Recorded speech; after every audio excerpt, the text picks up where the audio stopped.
Masa Orde Baru dimulai sejak 11 Maret 1966 sampai 21 Mei 1998. Masa Orde Baru adalah sebutan untuk pemerintahan presidensial Indonesia dengan Soeharto sebagai presidennya.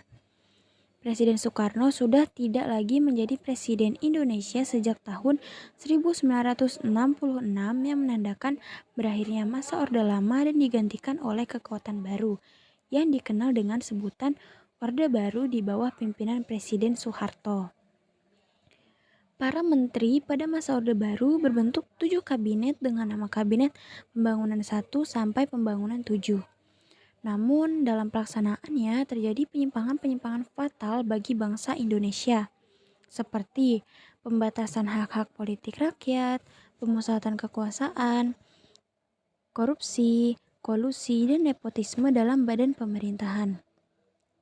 Karena penyimpangannya sangat berat, akhirnya kekuasaan Orde Baru berakhir setelah adanya perlawanan rakyat terhadap kekuasaan Soeharto melalui gerakan reformasi. Tepat tanggal 21 Mei 1998, Presiden Soeharto menyatakan mengundurkan diri sebagai Presiden Republik Indonesia selama 30 tahun masa jabatannya. B.J. Habibie yang ketika itu menjabat sebagai Wakil Presiden dilantik sebagai Presiden RI yang ketiga menggantikan Soeharto. Masa jabatan Presiden B.J. Habibie sangat singkat dan berakhir setelah pertanggungjawabannya ditolak oleh Sidang Umum MPR pada tanggal 20 Oktober 1999.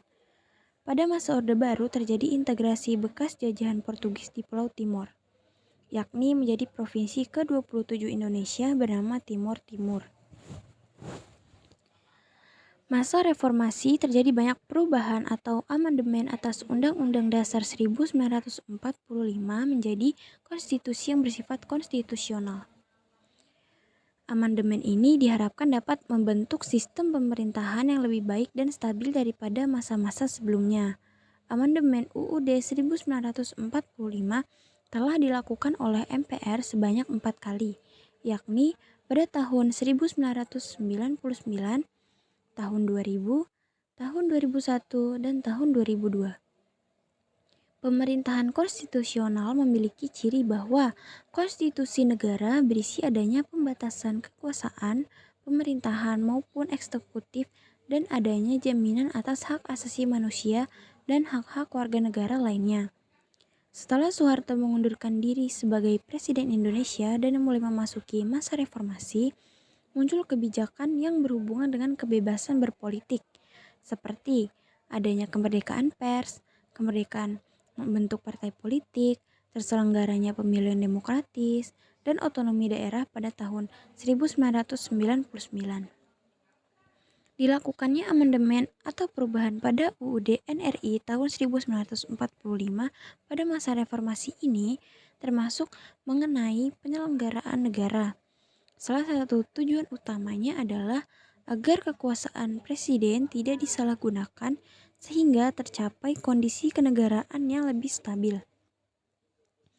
Masa reformasi Indonesia mengalami 5 kali pergantian presiden, yakni B.J. Habibie masa memimpin tahun 1999 sampai tahun 1999. Abdurrahman Wahid masa memimpin dari tahun 1999 sampai tahun 2001. Megawati Soekarno Putri masa memimpin dari 2001 sampai 2004. Susilo Bambang Yudhoyono masa memimpin 2004 sampai 2014 dan Joko Widodo masa memimpin 2014 sampai sekarang. Dilihat dari dinamika persatuan dan kesatuan bangsa di atas, ada kalanya persatuan dan kesatuan bangsa Indonesia begitu kukuh.